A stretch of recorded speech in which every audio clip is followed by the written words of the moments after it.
is artificial intelligence, such as ChatGPT, but we've had a whole wave of other technologies, such as big data, such as social media, such as internet technologies, such as the blockchain, etc.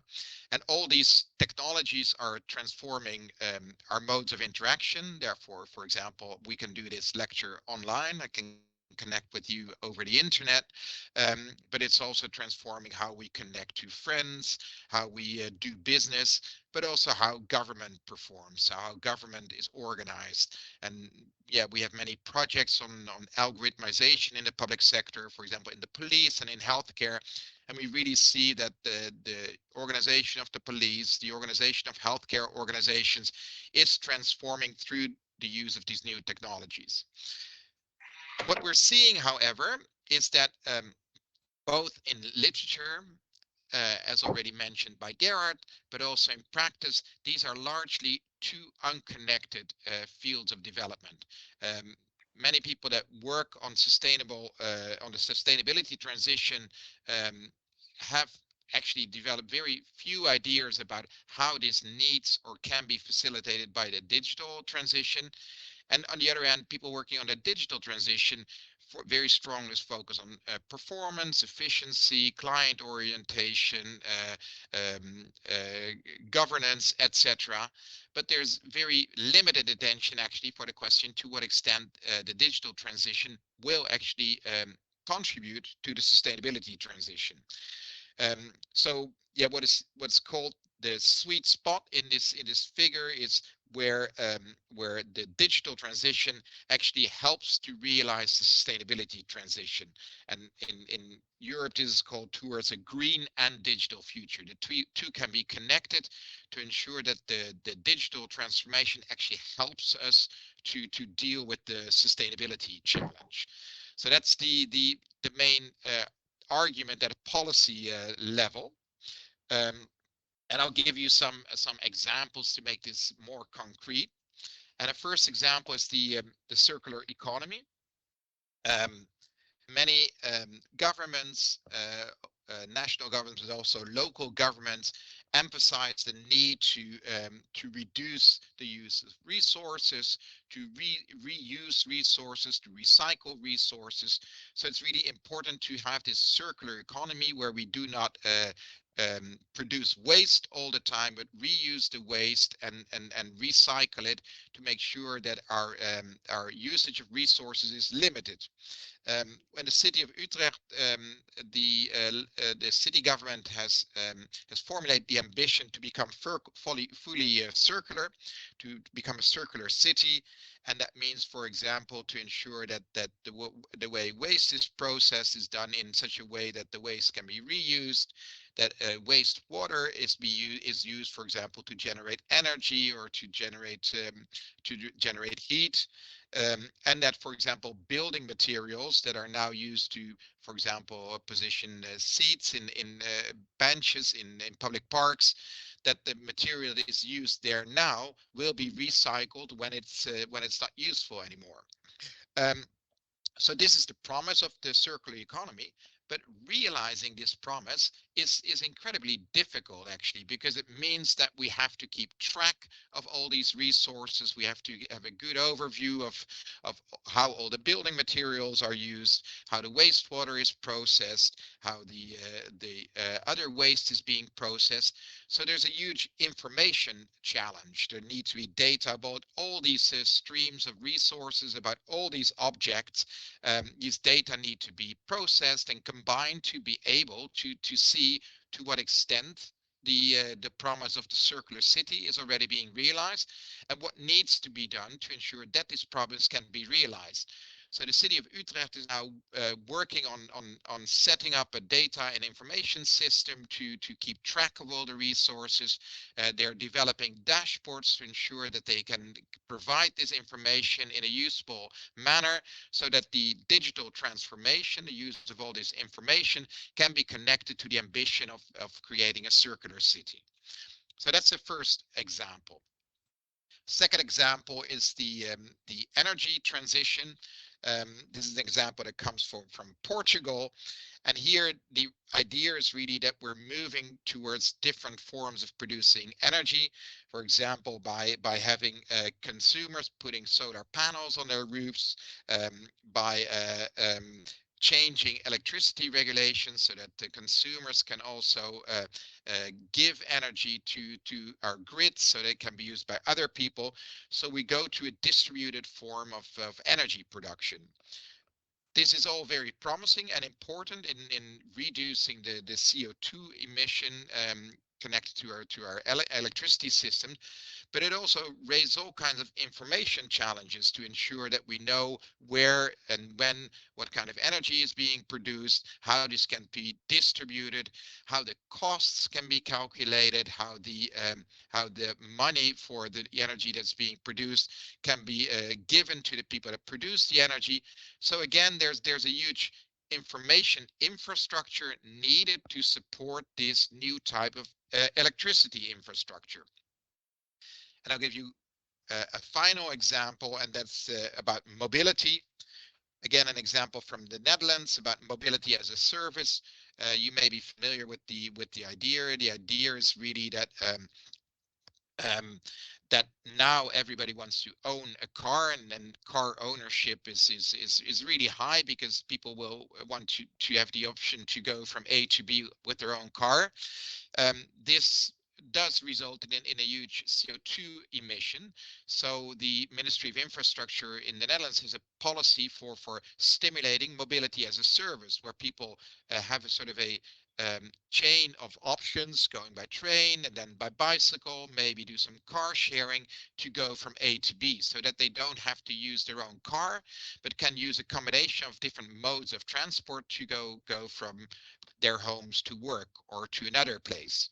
Um, Again, as you may realize, this really contributes to reducing the CO2 emission, but also raises the question how this can all be managed. And this requires that individual people have an app that they can use to arrange mobility as a service, that all the mobility providers share information so that it can be used for the app, that there are good ways to share information about usage, so that the financial consequences of the mobility as a service can be arranged well.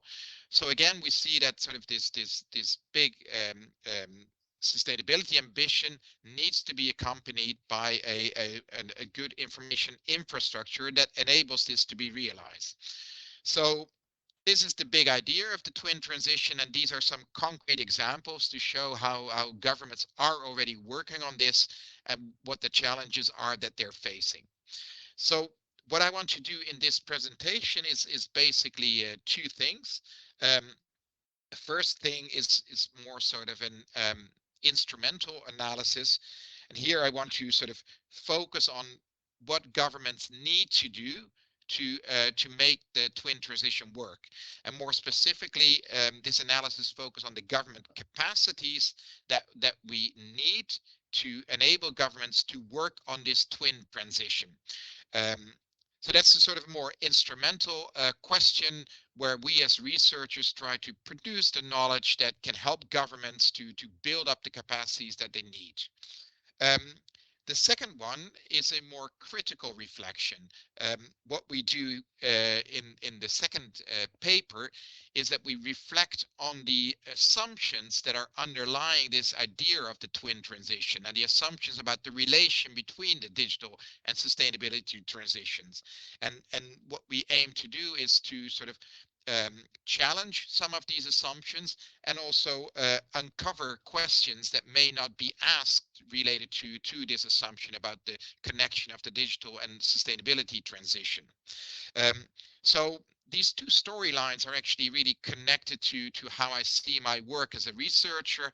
On the one hand, I find it important to produce knowledge that is useful for society to tackle some of the main challenges that we're facing right now. But at the same time, as a researcher, I also see it as my task to be critical about the assumptions that are now underlying certain policy plans.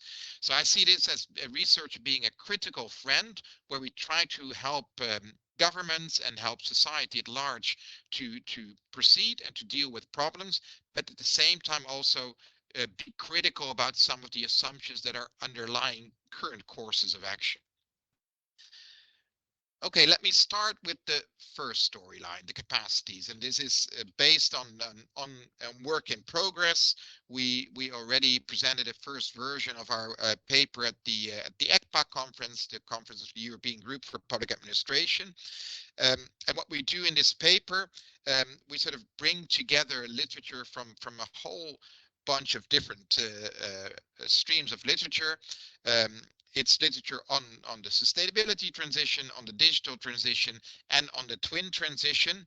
And we sort of analyze all this literature to develop a first initial explorative understanding of what kind of capacities are needed for governments that want to realize the twin transition, that want to be able to work on this energy transition, or work on the circular city, or work on mobility as a service. What does that require from governments? What capacities do they need to have to be able to realize this? Um, and we do that by developing a multi-level model of capacities, and I do admit it's really ambitious, in the sense that we really want to um, indicate what these capacities are at the national level, at the level of organizations, and at the individual level, so that we sort of highlight what is needed to make the twin transition work. And so if I start with the macro level, then it's about the what we call the institutional position of government and legitimizing support to fulfill societal expectations. Um, and what you can think of, for example, is that governments need to have the policy capacity to work on long-term commitments, and often governments work on plans that are related to the electoral cycle. So there's a government plan to work on certain ambitions within a period of 4 years, but that's not enough for the twin transition. Long-term commitment is needed to work on, for example, this circularity. That's not something that can be realized in 4 years. Local government needs to be able to have the capacity to commit itself to work on these objectives for a period of 10 years or even longer. Um, Another aspect of this macro level is that governments need to be able to work with other governments. The sustainability transition is not something that ends at the border, so it is crucial for national governments to have this, what we call connective capacity, to work with other countries on reducing the CO2 emissions. Um, and another aspect of this macro level competencies are that governments need to have the legitimacy to work on these issues. They need to have the legitimacy to have agreements with other countries, but also to have long-term commitment. So politicians should accept at a certain stage that certain objectives have been formulated before they were elected, but they still need to commit to these objectives. Otherwise, these long-term commitments cannot be realized. So these are some of the challenges at the macro level. At the meso level, you can think, for example, of having the organizational knowledge to connect the two. So what does it mean to set up a circular city? This means that within the organization, people need to be able to connect sustainability issues to digital issues. So that requires new forms of organizational knowledge.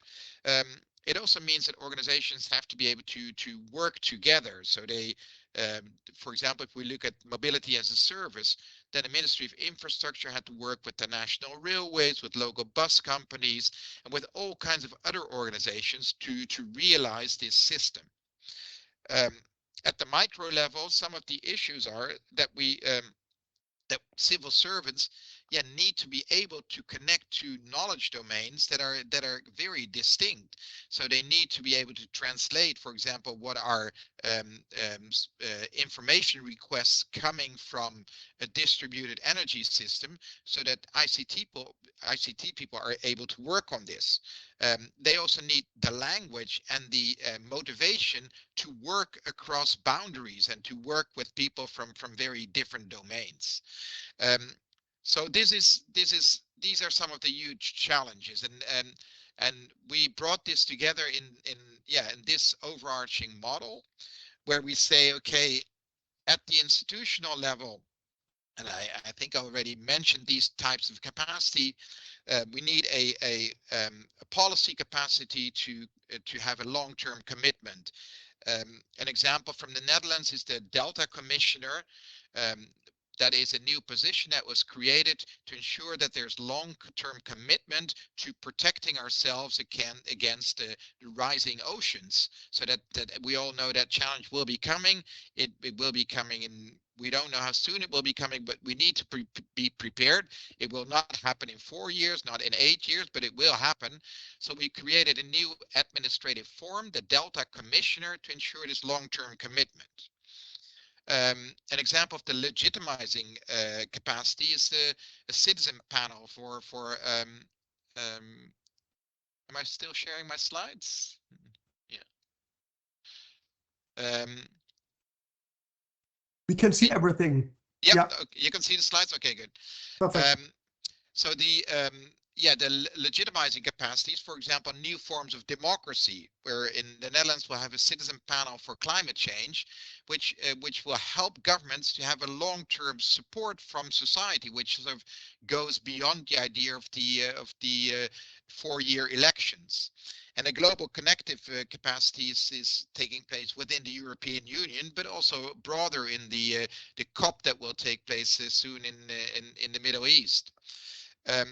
Organizational capacities are, for example, the strategic connections between different domains. So the city of Utrecht is really developing the capacity to connect their long-term information infrastructure planning to the requirements of the circular city. So this requires a new way of strategic thinking that's being developed in the city now. It also requires the capacity to work operationally across organizational boundaries. Again, the Ministry of Infrastructure had to develop the capacity to share data with all these other organizations. And the network capacity is also related to working together with other organizations. And the individual capacities are, for example, when civil servants in Utrecht and other cities are now being trained to be able to formulate information requirements coming from the sustainability transition. Um, the attitudinal capacity, as we call it, is also important. That's really about being willing and able to work across units and work with people coming from other domains to tackle this challenge. And the behavioral capacity is really making, for example, making the circular city work or making the energy transition work. Um, so this is really a broad overview of a very broad range of capacities, but it also shows that we really need to invest in these government capacities at all these layers to be able to make the twin transition work.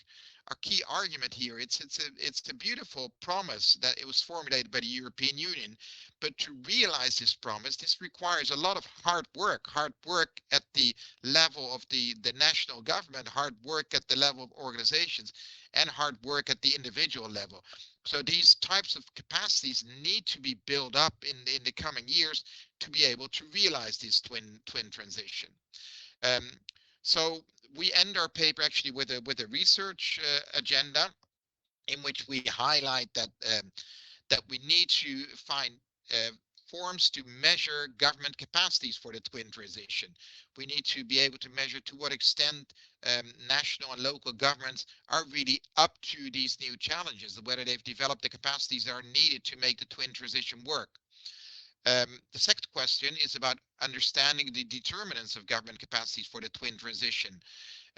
We have to study which local or national governments have been able to build up these capacities, and what was the key. Is it really about leadership? Is it about financial resources? Is it about creating political urgency? What can we do to sort of drive the buildup of these capacities? Um, the third one is assessing the impact of the capacities on the realization of the twin transitions, which I mentioned several capacities, but which capacities are actually key to making this work, and how should they be formulated to really make this work. We need to get a better understanding of the relation between the capacities that are formulated and the actually realization of the twin transition. And finally, and probably most crucially, we need to develop ways for strengthening this government capacities. What can governments do that really want to be ready for the twin transition? What can they? Will be key interventions to strengthen their capacities? Do they need to center civil service to training programs? Do they need to invest in informing their politicians of the need to do this? Do they need to engage citizens to get broad societal support? So what are the interventions that are needed now to create these capacities that are needed to make the twin transition work? So it's not an easy task. A lot of things need to be done, but we think by sort of organizing this in these different layers and identifying different tasks, we can set a first step in strengthening these competences. So that's really the first part of my presentation. That's really about the instrumental part. What do governments need to do? The second part is more about sort of a critical assessment, and this is also work in progress. I hope this paper will be published soon in Information Polity. And in this paper, we actually start with identifying two limitations in the current focus in the research. And the first limitation is that there's a lot of attention for positive relations between e-governance and sustainability. That's also what the first part of this presentation was about, the idea that e-governance can really be a key component of making the sustainability transition work. Technology is a solution, but technology may also sometimes be a problem, and we have to be open to that. We have to realize that technology is not always the solution, but can sometimes be the problem. Um, and the second omission that we saw in current debates on the twin transition is that it's very much about an instrumental usage of technology. Technology as a tool for policy, for making the energy transition work, or for making mobility as a service work. But as we know from the literature, technology is also a carrier of values and interests. I refer to classic work by Langdon Winner, who writes that artifacts do have politics. So it does really make a difference. He had a famous study of nuclear energy as not only being just another system of energy production, but a system of energy production that brings with it a concentration of power, new security risks, a certain perspective on what kind of waste production is acceptable. So these technologies are not value free. They're connected to interest, and we need to also uncover the value ladenness of these technologies. So with these two limitations, we developed this overview of different perspectives on the twin transition. And in the top right corner, you will see the instrumental perspective that I discussed in the first part of this presentation, the idea that e-governance is an instrument for realizing sustainable development. That's sometimes also called e-gov for sustainable development. So that's the dominant perspective.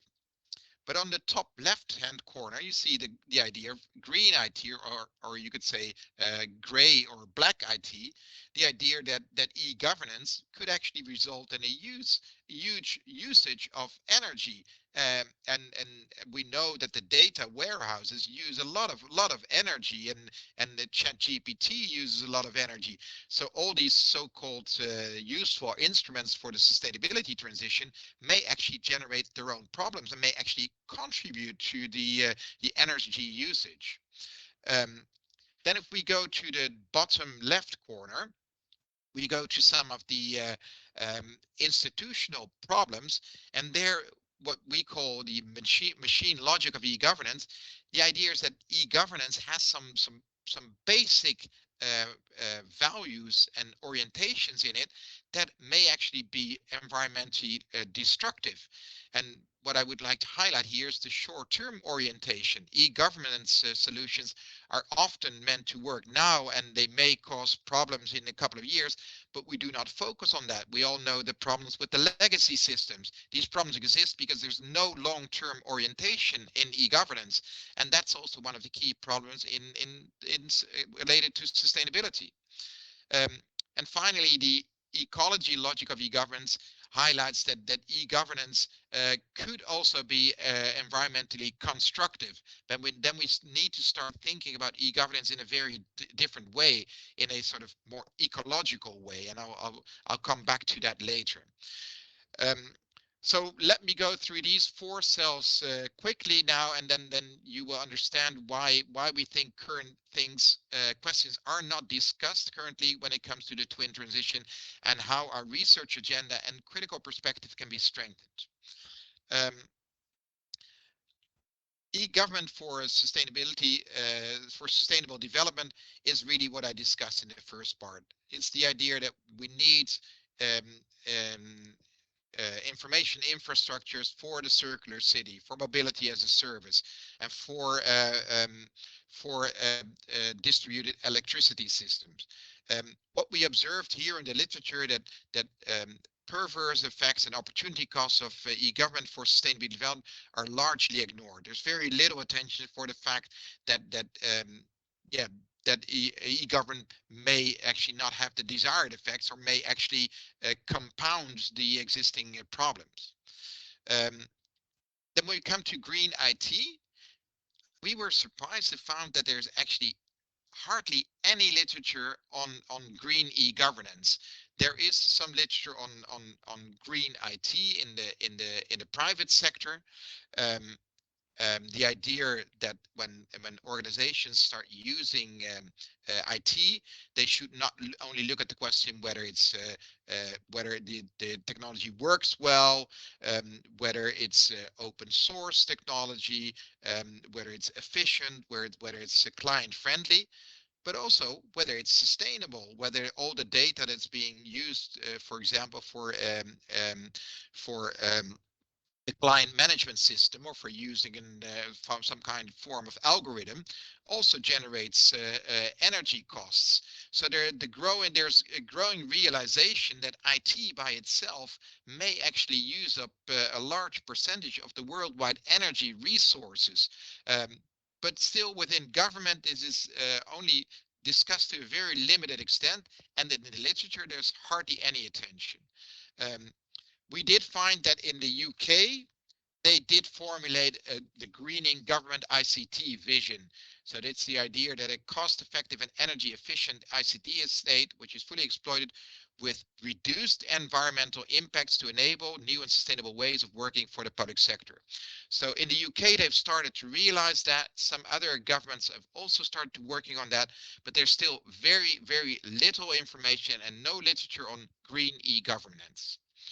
Then we go to what we call the machine logic. And a machine logic, that I already mentioned, that highlights that there may be sort of institutional causes of sustainability problems that are quite similar to institutional patterns in e-governance. And I already mentioned the short-term focus, and there's also the reductionist focus, both in our thinking about technology, but also the way we look at our environment. There's often a focus on efficiency and very limited attention for external effects, and also for relations between, for example, the environmental pollution, animal welfare, the protection of our nature reserves. They're often different domains in government and not connected in integrated policies. And that's what we also see in the way people think about technology and e-governance. So there is reductionism, what Morozov has called technological solutionism, the idea that the technology will always be a solution for all our problems. And we highlight that this may actually be quite dangerous.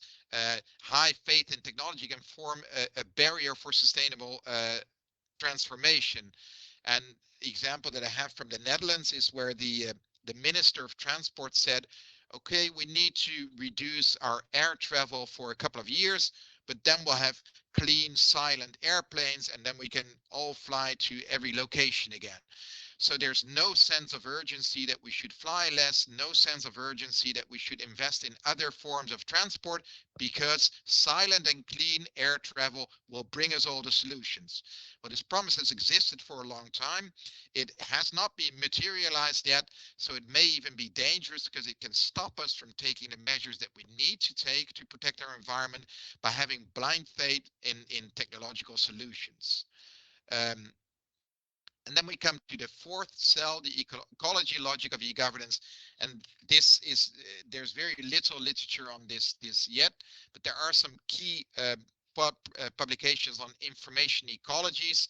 Some of you may know the work by Nardi and O'Day on information ecologies of government, information ecologies.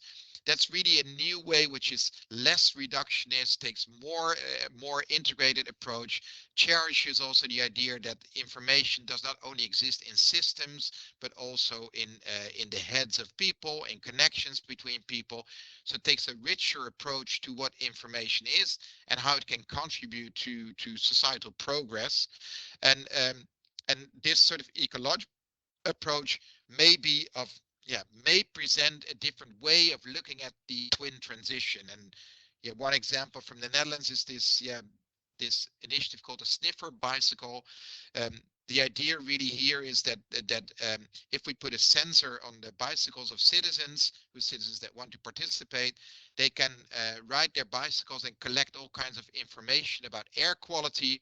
This information will become a common pool resource that can be reduced either by citizens to take difficult bicycle routes, by citizens to push for better air quality, by governments to improve their air quality policies, etc. So it sort of opens a way of thinking and information more as a common pool resource that will enable all kinds of forms of collective action that may enable us to realize the sustainability transition. So this may be a bit of a sort of a hopeful direction, but I'm very much very careful about this because this is still quite limited, whereas the machine logic of e-government is still very dominant. So where does this bring us? What questions are relevant if we think about the twin transition? Um, well, the first question is that the question that I addressed in the first part of my presentation: which government competences are required for the twin transition? That's a key question if we want to realize the instrumental value of the sustainability transition for of the digital transition for the sustainability transition. But we also need to look at green e-governance. There's very little research into green e-governance. We need to make sure that that the costs, the environmental costs that we're creating through the usage of technology is minimized. So more research is needed into how to do green e-governance. A third question is, we need to be critical about the idea of e-governance as a solution for everything. And we need to also bring up the question, when does bringing in e-governance actually make the problem worse than providing a solution? And we need to also be open to the idea that we may not want technological solutions, but we need to look at more drastic changes to protect our planet. Um, and a final question that we identified on the basis of this analysis is, how can a logic of ecology form the basis for the twin transition? So this is a very, very fundamental question. I've given you the example of the Sniffer bicycle. I mentioned the work by Nardi and O'Day. It's still very initial stage, but I think we really need to rethink this fourth cell, because it can actually be a key to sort of connecting the sustainability transition and the digital transition in a good way and a more structural way than only looking at instrumental solutions. So I come to my conclusions. I would say there's a great societal need to generate an integrated understanding of the twin transition. I am really worried. I'm sure, as most of you are, about the sustainability problems that we're facing right now. We really need to do something, and technology can be important. So we need to find ways to rethink how this digital transition can actually make a difference and can be connected to the sustainability transition in a good way. But we do not only need to do that from an instrumental perspective. We should not be naive about technology. We should acknowledge that technology sometimes is not a solution, but is a problem. And we should also acknowledge that a technological way of thinking may actually be a huge problem to realizing the sustainability transition. So we also need to think about the institutional aspects of technology. Um, we hope that with these two papers, we develop some conceptual insights that can really form the basis for the research that we need to do. It's really at the initial phase. I would really encourage many of you to also sort of connect to this work and also start focusing on it, because again, I think the urgency is very high. Yeah, I do hope that these sort of conceptual approaches will be helpful to advance your research. So thank you very much. I'll stop sharing, and I'm very, very interested in hearing your questions and comments. Wonderful, Albert. Thanks a lot for this. I mean, as you mentioned, conceptual. I think it's a research which gives a very, very helpful overview, orientation in this field of two very broad topics. It's now really time to start with Q&A. As we only have 15 minutes left or 13 minutes left, I would ask you for rather short questions, rather short answers, so that we can give many colleagues the possibility to come into a short discussion and answer with Albert. Yeah, sure. I think you're the first one. Please switch on the camera, the phone, and then let's start. Hi, can you hear me okay? Wonderful. Amazing. Yeah, thank you And so also, much. it would be wonderful if you could mention one sentence who you are. So I think that's always helpful for our guests. Of course, thanks. Yeah, so I'm a PhD candidate in technology law at Sciences Po in Paris, but I'm also a former visiting student at the Center for Digital Governance. Yeah, so thank you so much for your presentation. Really, really illuminating. I think it's going to be really useful for me in my work. Something I'm wondering about is that obviously your focus is very much on e-government, but to what extent do you think that the sort of the concepts and particularly like the critical perspectives that you've discussed in relation to your second paper could also be relevant for the broader digital economy and the regulation of the private sector? Because it seems to me that this is also something where we see potential, like a lot of discourse about like the twin transitions and how they'll go together, but also maybe a critical perspective is needed. Well, thank you, Rachel, for an excellent question. And yeah, when writing these two papers, we had quite a few discussions about the extent to which, well, these argument could be extended. And in the end, we've chosen to limit ourselves to e-governance because that's sort of the domain that I know quite well. And it was already quite a bit of work to sort of process all these publications and develop this line of argument. But I do very much agree that especially the 2x2 table that we present in the end seems to be more generic nature. It also connects to Langdon Winner and others that have been really sort of critical about the use of technology in society at large. And I do see that from a regulatory perspective, it could be really important to also develop a more critical perspective on technology and acknowledge that this machine logic, which is very convenient for all, of course, because it means we don't have to sort of drastically reorganize our modes of production, but that this machine logic may actually, what we sometimes call it a pacifier, may stop us from making the transitions that we need to make. So I think the argument could be extended. I have not done it so far because it's sort of, I feel it would outstretch what I know, but I would really encourage other people to see to what extent this same line of argument would also work for the private sector. Thank you. Wonderful. Thanks a lot. Alessa, you are the next one. Alessa Fetzer. Yeah, hi everyone. My name is Alessa. I'm a second-year student in the executive master program at Hertie for public administration, and I do work in digitization, and I'm a climate activist, so here it comes together. And I was wondering how, I'm also very interested in your second paper, actually, because I'm, of course, reading a lot of criticism for to both parts that you were mentioning. And so my question is, how do you tackle actually the fact that very many scientists are also aware that for example, the materials we have to use for computation are limited, and that this is a conversation that is absolutely not happening, that everyone thinks that we can build more and more servers and more computing devices and stuff, so that we're actually limited in the materials. We're also limited in human labor that we're currently exploiting as well for making several technologies look like automation, but are also not that fair. So from an intersectional climate activist perspective, how do we tackle these limitations that we have that would also then cause a systemic rethinking of e-governance in times of sustainable development?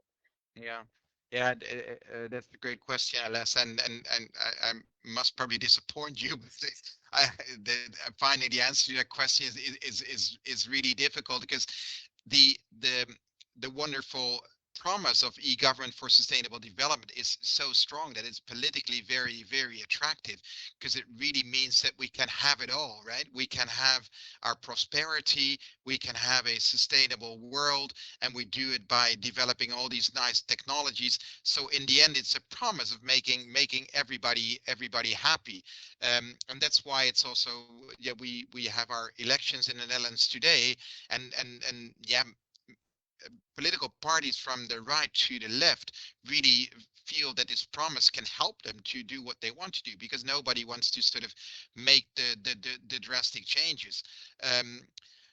But what we need to do, that's I think the paper was in that aspect the first step. We need to question technology in its promise, and I find actually the realization that the reductionist and the short-term orientation in technology will really be detrimental to our policies is sort of a first step. I think, yeah, I find it quite difficult, but I think we need to, yeah, find ways to develop more sort of philosophical ways about the position of people on this planet. So like the earth doesn't belong to us, but we belong to the earth. We need to be able to connect those sort of more bigger insights to these discussions about technology, so that next time that people say, okay, we're going to have clean airplanes, that we're able to say, okay, but we don't believe in that solution, and we think the bringing down air traffic is a much stronger solution. But it takes politicians with a lot of courage. It takes climate actions, climate activists like yourself, and I'm working on that as myself as well, to really realize this, because it's such an attractive proposition that's being made by e-government for sustainable development. But that's why it's so dangerous. So I can't provide you a better answer than that, but I do believe that the actions at all levels is needed to make this transition. Thank you. Ushma, you're the next one. Hello, thank you, Professor, for the amazing presentation. I'm Ushma. I'm currently doing my professional year with the United Nations. So last semester, actually, I had worked with GIZ in Hertie, where I looked at twin transition potential for Kenya specifically. And being from India, I could like draw certain parallels as well. So I think based on the research we had, and we came to the same conclusion about the lack of regulatory framework when it came to ISCT governance, especially to guide developing economies. And when you look like countries like India, Brazil, or Kenya, who are digitalizing very fast right now, and at the same time dealing with development issues, I think the major problem is funding, because the funds are mostly very still with the global north. And right now we have the, I think, window to make sure that the development itself, which is happening in these big economies, can be green. But throughout my research, funding, when you look at it, most of it is still very domestically driven in all these economies. So my question to you is, how do we make sure that the concept of twin transition is actually practical in these economies beyond the theoretical constructs without financial instruments available to these countries? Yeah. Thank you. Yeah, thank you, Ushma, for a very important question. It's great to hear about your research in Kenya. What I and that probably connects more to my first paper. what I find is sometimes is lacking a really good case descriptions of how the twin transition can actually be realized and why it is of such good value. It's sort of a very sort of abstract discourse which makes a sense from a conceptual point of view, but convincing cases that highlight, okay, if we do it this way, then it can really be realized, are currently lacking, and that makes it sort of difficult to convince policymakers to really invest in this. Yeah, and that's again relating this to my instrumental line of argument. I think the twin transition is something that needs to materialize, that needs to result in convincing cases, and then it could sort of convince people to develop these forms of development that you refer to in India and Kenya that are not sort of increasing the level of pollution, but actually help to realize development, but in a sustainable way. And it's, I find it, as far as what I've read so far, it's all very abstract and in that sense not strong enough to convince policymakers. Sure. And the time is now really, we have 3 more minutes. So I would suggest we have 2 more questions, Pilarine and Mette. If you could both bring in your question, and then we give Albert the final possibility for an answer. So short questions, and then back to Albert. Pilarine. Yes. I hope you can hear me. Thank you so much, Professor, for the wonderful presentation. I am Pilarine from Estonia. On one hand, I'm the recent graduate from the Technology Governance and Digital Transformation program in TalTech. So I know Veiko very well, but the hat that I'm wearing right now is actually the Chief Digital Strategy Officer for Estonian government. So I am the policymaker here, who is literally at this moment trying to make what you are suggesting happen. And it was very good for me to hear that it's not just me who has kind of all these issues on my mind. It was very much you described my daily struggle, basically. And the quick question here, therefore, is in your research, a very practical and the selfish question: have you come up with good sort of governmental strategy level examples? Because as you said, case descriptions are few and far between. I'm looking at the problem of how do I measure this? Because in our current digital strategy that I'm reviewing right now, we're saying that Estonia is the greenest digital government. But what does that mean? So it's kind of like if there is any kind of already usable metrics out there in the world, then just I would be very happy. I mean, I'm doing my own research, hopefully very soon on that on a PhD level as well. But right now I'm not there yet. So. Okay. Well, thank you very much. Maybe Mette, with I mean, yeah, perfect. We all know as our guest to our research colloquium. Welcome. Thank you, Gerhard. Mete Yıldız from Hacettepe University in Turkey. Albert, thank you. Very interesting and thought-provoking as always. My question is, in order to understand the wider ecosystem of this twin transition, what are the capabilities and competencies that we can expect from the non-governmental actors like NGOs or international organizations and such? Thank you. Okay. Yeah, thank you both for these excellent questions. Mate, really nice to see you again, and really nice to meet you. And I'm sure we'll be in touch again through the PATS project. I can't give you an answer right now because what we have scheduled for the next spring is to do research in 6 cities in Europe through the EuroCities network, and to get a better understanding of these competences. So hopefully in somewhere in next year we will have information from these 6 cities that will provide some first insights in these competences. So I'm sure we'll be in touch, and we'll keep you posted. So it will be great to be in touch again. Mate, that's a good question, because we talked about e-governance, but I focus mostly on government capacities to make it manageable for us. But as you've seen, sort of the connective capacity sort of came back both at the institutional and at the organizational level, and also the examples that I gave also refer to collaborations with private and non-profit organizations. So in essence, actually, we're talking about sort of networked capacities that need to be built up both between different nation states and we talk about supranational organizations such as the UN, the OECD, and the European Union will play a key role in actually in strengthening the connective capacity at the institutional level. And at the organizational level, we're also really talking about these having connective capacity not only on the side of government, but also on the side of these other organizations. So that's a key element, and that's crucial to making this work. So yeah, I hope this answers. My apologies that the presentation was a bit too long and there's too limited time for Q&A, but thank you so much for all your questions.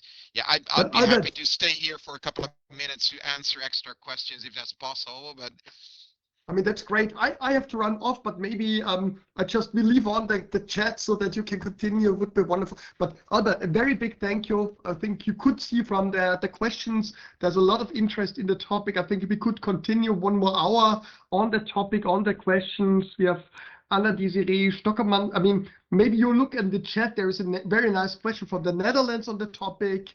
And I also, I mean, I didn't want to bring in my question, but for me came up maybe the linkage between what you have done on smart city research and what you are now doing. I mean, smart cities also have this digital component, they have an energy component. So what we learned, what we know about smart cities, how far can that be transferred to now also covering the topic of the twin transition? But that's maybe for some next presentation by you, some new papers. It was really fantastic to have you here. And I'm very willing to, I mean, Philip, are you still here? I need to run, unfortunately, as well, but I think the call will still stay open, so it shouldn't refrain you from continuing if you have more time. Because we unfortunately have another event where we have to rush off, but we will keep on the call so that some of you still can continue a little bit. And very big applause again, Albert, for joining us. It was fantastic to have you here. This refreshing, interesting, and I mean, it's always new terrains you are touching with your research, and I think that's so great for us. I mean, we now know where we should rush for as PhD students, as researchers, what the next topic will be coming up. And thanks a lot for these inspirations and guidance into this direction. It was really great. Thank you very much, Gerhard. Bye. Great to see you again. Thank you. Bye. Thank you, Albert. Thank you, Gerhard. Bye.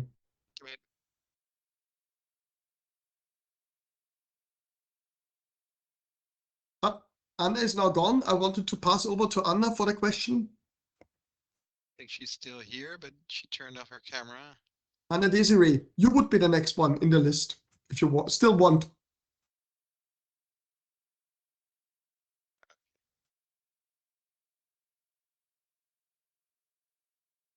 No, it looks, Albert, we are done. Okay. Well, thank you so much, Gerhard. It was a wonderful meeting. Apologies that it took a bit too long, but I hope it was informative. And yeah, we'll be in touch on all kinds of different issues. Yeah. And I really love the work you're doing at the center. And yeah.